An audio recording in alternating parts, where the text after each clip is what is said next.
Self-defense is always an important topic to discuss. In today's day and age, it's always important to make sure that you protect yourself and your loved ones. And we all have people we want to protect. But I know it can be difficult to know exactly how intense a self-defense weapon actually needs to be in order to be effective. So this Weapons Wednesday, we are going over my 4 levels of self-defense and checking out 4 different weapons and gadgets that you can use to protect yourself. Now, obviously, check your local laws. Self-defense laws can differ greatly depending on where you live. So it's very important that you double check before using any of these weapons. But honestly, it's important to check the laws before doing any self-defense training.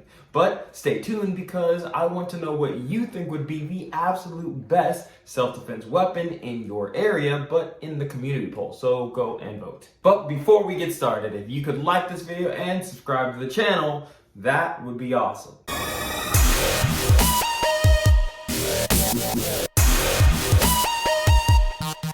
Now, last week I had asked what your favorite damage type was, voting between piercing, bludgeoning, and slashing damage. And with literally 59% of the vote, the winner of last week's poll is the Warhammer or the bludgeoning damage. And if you want to get the sledgehammer for yourself, check out KarateMart.com and get one shipped to you today. I'm not gonna lie, I absolutely love using that Warhammer, so you're definitely gonna want to get one. But stepping into level 1 of our self-defense levels, this level will focus on deterring and slowing down attackers, but not necessarily, finishing them.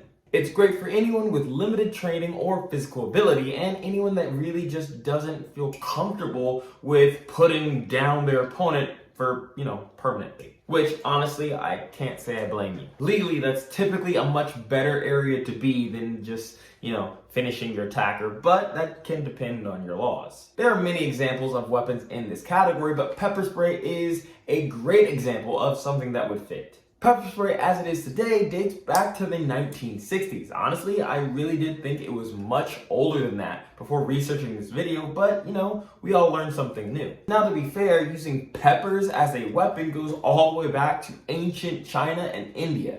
However, the spray specifically is fairly recent. An inventor named Alan Littman heard about a local mugging and wanted to come up with something that his wife could use to protect herself. And the idea was a spray that would be easily carried and could stop attackers without outright killing them. This would eliminate the need to try and out-strengthen an opponent. Eventually, Zark International was able to mass produce their version of pepper spray in the early 80s, and that's what caused it to absolutely skyrocket to what it is today, being used by police, military, and millions of everyday people all across the globe. Over the decades, it has undergone various alterations and upgrades, making it more potent or easier to carry, or in various other upgrades throughout the years. But the sticky gel pepper spray is an amazing modern version of the classic tool. Unlike traditional pepper sprays, the sticky gel pepper spray sticks to its target, making it much more difficult to actually wipe off of your face, allowing it to provide a much longer lasting effect and give the user much more time to get help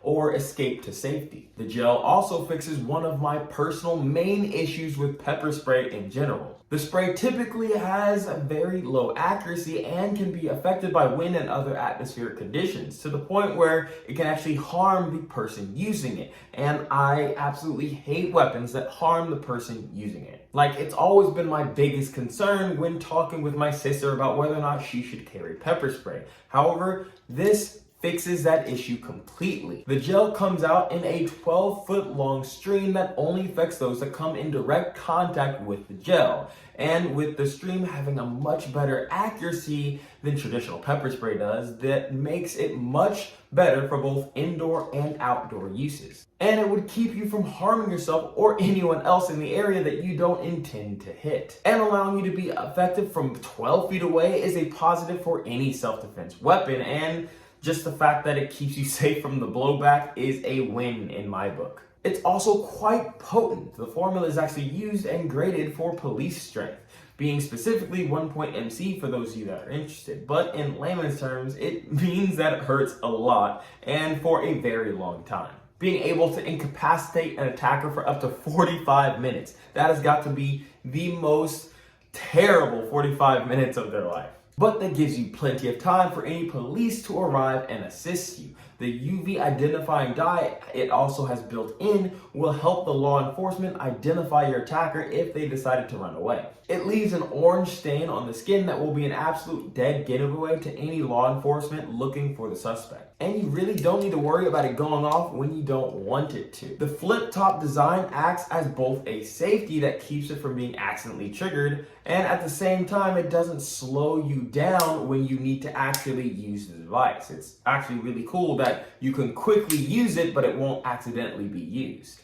It's the perfect addition for your keychain, especially since it literally comes with a key ring automatically attached. This one is 0.5 ounces, but it's also available in 2 ounce and 4 ounce variations or on KarateMart.com if you're wanting something a little bit bigger. Level 2 weapons have the potential to maim someone or even deal lethal damage to the attacker. This level may require some training to be effective, but usually not an unreasonable amount. A perfect example of this is the Modern Combat Pocket Knife. Pocket knives have been used for literal ages, with folding pocket knives made out of bone being traced back all the way to 600 BCE. Even the Vikings were known to carry early folding knives on them just every day, which it's kind of weird to think about how long ago that really was. But like any invention we've ever made as humans, it's gone through countless iterations over the years, being paired with other tools to make multi-tools as far back as Middle Roman times, and getting a special locking mechanism starting in the 1800s. And it goes all the way to the first Leatherman pocket survival tool in 1983. But for self-defense, it's going to be really hard to beat the Modern Combat Pocket Knife.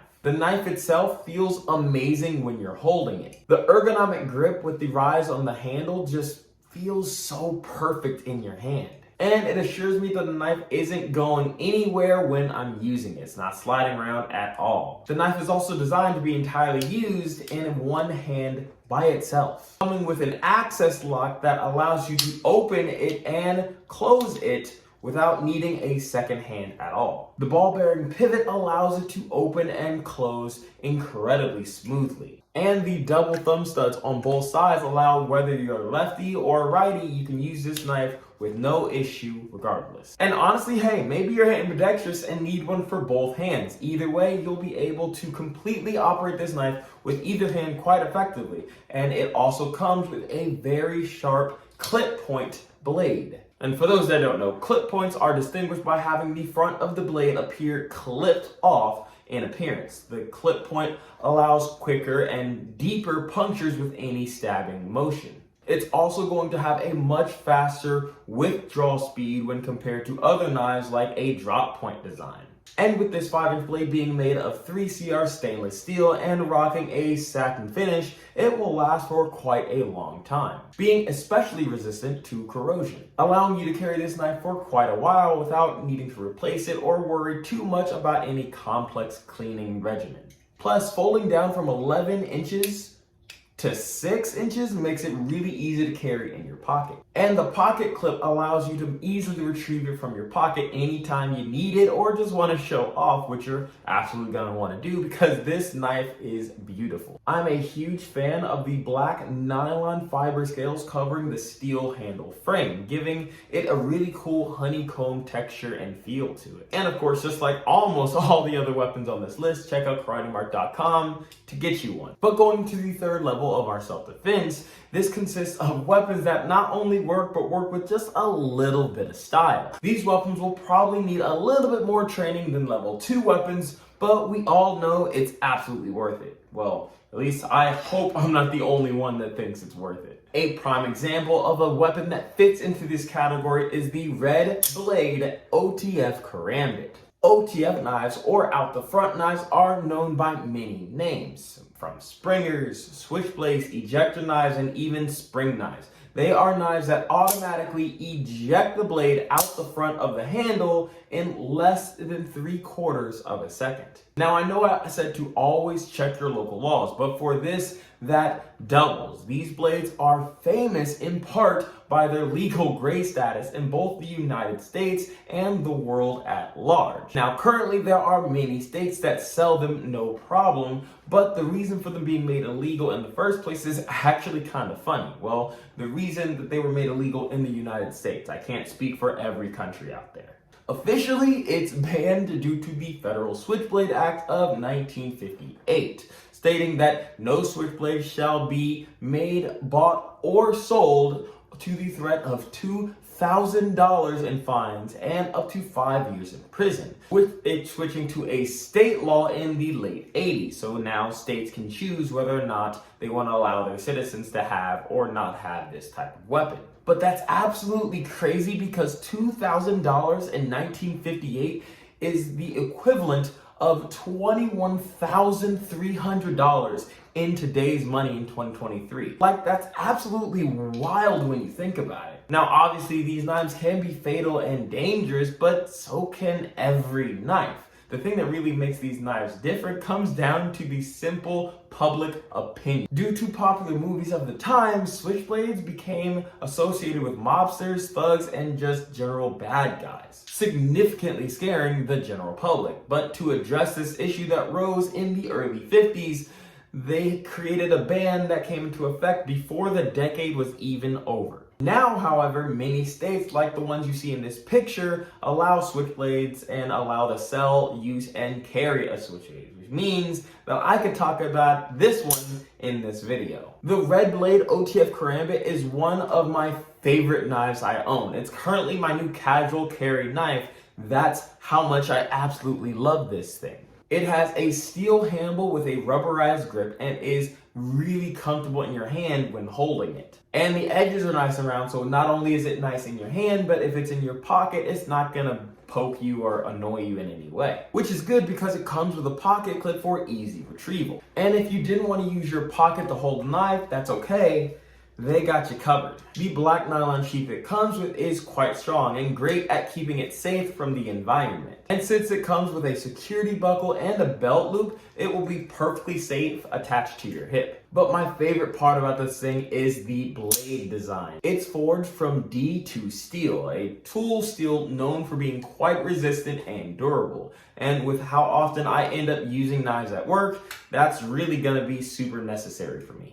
And the red finish of this 3-inch blade is perfect for my personal style. But if red isn't for you, that's okay too. It comes in black and blue blade variations as well. This knife is designed to be extra comfortable in a reverse grip because that's how you actually activate the release of the blade. Sliding the thumb down, which extends the blade, and sliding the thumb up to put the blade back away. And for those of you that don't know, it's gonna be just under 6 inches when fully retracted. And the curve of this karambit just feels so natural as well. It's not quite as curved as other karambits usually are, but trust me, it's just as deadly. Using it in both reverse grip and forward grip feels honestly quite seamless. And with a pommel hole that is the diameter of 1 1/8 inches, it will pretty much fit anyone's hands, regardless of the size of your hand. The manufacturer also provides a limited lifetime warranty on the knife, and I just love seeing that because it shows that they really put the trust in the quality of their knife.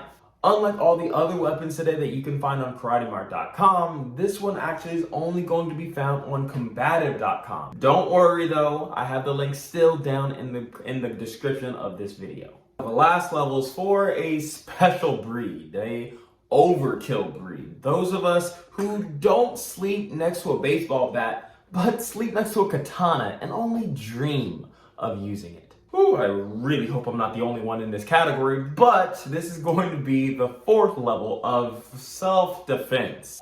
Or as I call it, the Texas level of self-defense. And as this level goes, we are going to have the Modern Tactical Saber as a prime example of a tool that would fit in this category. A saber, for those that don't know, is a type of back sword that is curved and associated with the light cavalry of early modern and Napoleonic periods, typically used as a dueling weapon by most militaries of the time. This type of weapon has done really well in regards to standing the test of time, being used by mounted police and crowds as late as the early 20th century. century, which honestly is not that long ago. I mean, the Swedish police didn't stop using these until 1965, and that's wild when you consider that that's the same year as the Ali versus Linson fight or the first American spacewalk. There were literally people walking in space, and we were still using sabers for police work, which